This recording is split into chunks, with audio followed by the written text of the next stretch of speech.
तो hello friend, आज की इस वीडियो को मैं स्टार्ट करता हूँ। How to use beam director, beam director, film director, heat director और भी बहुत सारे डायरेक्टर होते हैं, जिसमें से मैं आज लेके आया हूँ आप लोगों के लिए बीम डायरेक्टर। बीम डायरेक्टर कहाँ पे यूज किया जाता है, क्यों उसकी वैसी जगहों में रिक्वायरमेंट होती है, मैं वो सारा कुछ आपको आज बताऊंगा इस वीडियो के अंदर। तो दरअसल हम बात कर लेते हैं बीम डिटेक्टर कहाँ पे यूज किया जाता है। तो सबसे पहले हम पता करते हैं कि हमारा स्मोक डिटेक्टर कहाँ पे नहीं यूज हो सकता। सिंपल फंडा है ना। स्मोक डिटेक्टर, हीट डिटेक्टर हम कहाँ पे नहीं यूज कर सकते, तो उनकी रेंज क्या है। दो चीज़ हम पहले समझें। नंबर वन, स्मोक डिटेक्टर का जो रेंज है वो 5 से 7 मीटर के आसपास है। सबसे पहली बात।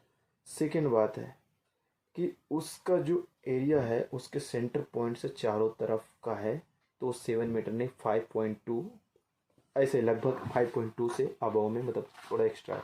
पर उसका जब 7 से लेकर 5.2, अगर 7 को हम सर्कल बनाते हैं तो 5.2 के एरियाज में आता है, मतलब सर्कल के हिसाब से। तो अब हमें ये हर जगह ज़रूरत पड़ते हैं हमें स्मोक डिटेक्टर। अब हमें सिक्योरिटी सिस्टम भी चाहिए और स्मोक डिटेक्टर भी नया यूज करना पड़े, तो उस जगह में हमें यूज करना पड़ता है बीम डिटेक्टर। बीम डिटेक्टर का दरअसल वर्क क्या होता है, काम क्या करता है बीम डिटेक्टर। देखो, बीम डिटेक्टर दरअसल एक तरह से ये हमारा इंस्ट्रूमेंट है जो कि ये सिग्नल्स पे काम करता है। एक तरफ इसका होता है मतलब मेन डिटेक्टर होता है, एक तरफ होता है इसका रिफ्लेक्टर।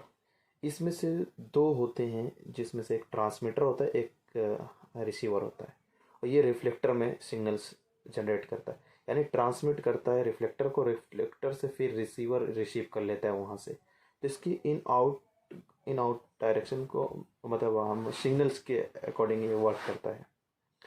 ये बात आपको समझ आएगी कि रिफ्लेक्ट हमारा जो डिटेक्टर है वो ट्रांसमिट करता है और वही डिटेक्टर रिसीव भी करता है और सिग्नल्स को इसी तरह चालू रखता है। पर इस रिफ्लेक्टर के बीच में कोई भी सामान आ जाता है, या धुआं आ जाता है, या कुछ भी चीज़ आ जाता है, तो ये तुरंत सिग्नल इसका जैसे रुकेगा, इसको सिग्नल रिटर्न नहीं मिलेगा, वैसे ही ये अलार्म जनरेट कर देता है। इसको सिंपल भाषा में समझते हैं कि ये यूज क्यों किया गया। ये यूज इसलिए किया गया क्योंकि हम सिक्योरिटी सिस्टम के अंदर आता है हमारा ये बीम डिटेक्टर। और बीम डिटेक्टर का बेसिकली मतलब ये है कि बीम डिटेक्टर हमारे बहुत सारे एरिया में, यानी 100 मीटर इसका जो रेंज है, इसके अंदर हमें एक एक बीम डिटेक्टर 100 मीटर के अंदर का एरिया मतलब कवर कर लेता है।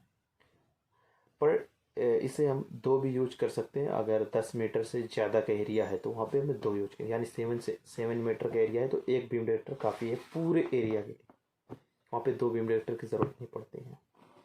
पर अगर 10 मीटर से ज़्यादा चौड़ा एरिया है, हैंगर है, तो वहाँ पे हमें दो बीम डिटेक्टर यूज करने मैंडेटरी है, लाजिम आपको यूज करना पड़ेगा, क्योंकि NFPA ने अपने कुछ रूल्स लगाए हैं, तो उसको जाके आप पढ़ेंगे तो आपको समझ आएगा कि कितने कितने हमें क्या क्या यूज करना चाहिए। तो देखो, हमारा जो हीट स्मोक डिटेक्टर होता है उसका रेंज होता है 7 मीटर, यानी हम वहाँ पे यूज करेंगे बीम डिटेक्टर जहाँ पे 7 मीटर से ज़्यादा हाइट का एरिया है। 7 मीटर से ज़्यादा हाइट के एरिया में भी हमें बीम डिटेक्टर यूज करना पड़ेगा, ये हमें समझ आया। क्योंकि जो हमारा स्मोक डिटेक्टर होता है उसका डिटेक्टिंग क्षमता 7 मीटर से 5 मीटर से 7 मीटर तक होता है, 5.0 से 7 मीटर लगभग। और दो डिटेक्टर अगर हम लगा देते हैं तो इनकी कैपेसिटी 9 मीटर से थोड़ा सा कम ज़्यादा होती रहती है, 9 मीटर, 10 मीटर, इससे ज़्यादा नहीं। तो मैं आपको यही समझाना चाहता हूँ कि बीम डिटेक्टर जो हमारा है, इसको हम सिक्योरिटी के लिए यूज करते हैं और इससे हमें सिग्नल्स मिल जाते हैं, तो हमें वहाँ पे स्मोक डिटेक्टर नहीं यूज करना पड़ता है, तो हमें स्मोक डिटेक्टर की जगह में ही यूज करना पड़ता है। पर बेसिकली ये ऊपर हाइट में होते हैं और नीचे कुछ भी अगर फायर हुआ तो ऊपर धुआं जाएगा, तो उसके सिग्नल जैसे ब्रेक होंगे वैसे वो इन्फॉर्म कर देगा। और इसे बेसिकली हम लोग चेक किया है, अगर आप हाथ पे लगाएंगे उसके ट्रांसमीटर रिसीवर जहाँ से होता है डिटेक्टर, बीम डिटेक्टर के सामने 2 आइज आकार के होंगे, उसमें आप अगर हाथ लगाएंगे ना तो जस्ट वो सिग्नल उधर जनरेट करेगा पैनल को, पैनल तुरंत उसे ऑफ कर देगा पूरा सिस्टम को। जो सिस्टम ऑन होने वाला है वो ऑन हो जाएगा, जिसको ऑफ करना है वो ऑफ हो जाएगा, और इवैक्यूएशन सिचुएशन में चली जाएगी पूरी सिस्टम, और लोगों को इवैक्यूएट करने की, मतलब रियल फायर है तो इवैक्यूएट करना पड़ेगा, सबको असेंबली पॉइंट जाना पड़ेगा। अगर वो रियल फायर नहीं है तो फिर आपको खुद से समझना पड़ेगा, खुद से अपना मतलब उसको रीसेट करो पैनल को। वो सिक्योरिटी ऑलरेडी वहाँ रहते हैं, वो वहाँ से अलार्म तुरंत हरन और मतलब माइक पे बोल देंगे कि मतलब फॉल्स अलार्म है।